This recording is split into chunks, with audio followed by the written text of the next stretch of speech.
Welcome back to another episode of Learning English through Everyday Situations with Vinny.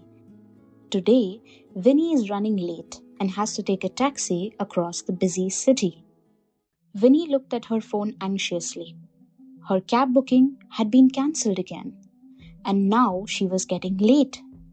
Tonight, she was supposed to meet her friend Emma at the famous bookstore cafe in the city. Vinny checked the time once more, and she knew she could not wait any longer. Quickly, Vinny looked around the busy street.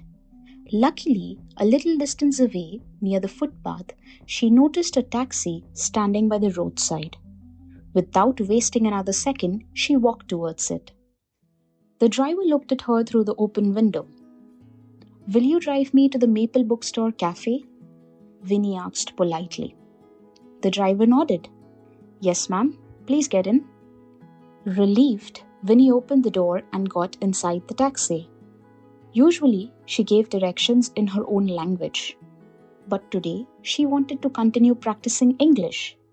So, she slowly said, "The Maple Book Cafe near the City Mall." The driver nodded. "Okay, ma'am." The taxi moved into the evening traffic. Outside, the streets were crowded and noisy. Scooters moved between the cars. Street vendors stood near the sidewalks. People crossed the road quickly while buses honked loudly nearby. After a few minutes, the driver spoke, initiating a small conversation.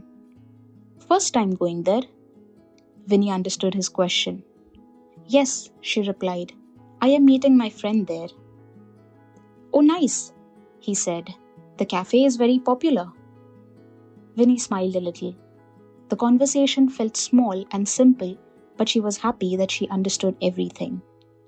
Then suddenly, the taxi stopped completely.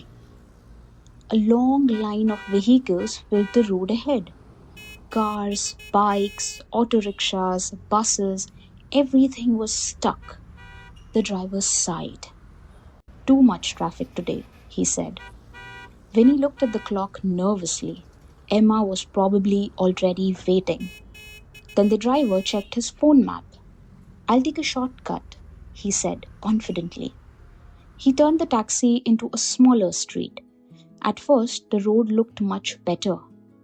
There were fewer vehicles and the taxi moved faster. Vinny relaxed slightly. Maybe she would still arrive on time. But then, a few minutes later, the taxi slowed down again. Ahead of them, bright lights and loud music filled the street. A wedding procession was blocking the road. People were dancing in the middle of the street while drums played loudly. The driver laughed helplessly. "Oh no, Bharat." Vinny could not help laughing too. Now they were completely stuck behind the dancing wedding guests. For a moment, Vinny wondered about what would happen next. The driver asked another driver nearby if there was another way around. After a short discussion, he found a different route through the narrow lane. The taxi slowly escaped the traffic and the wedding crowd. Finally, after several turns and busy roads, they reached the bookstore cafe. Warm lights gleamed through the windows, and near the entrance, Emma stood waiting with a smile. Vinny felt an immediate relief. "We have reached," the driver said. Vinny smiled happily. Yes, finally.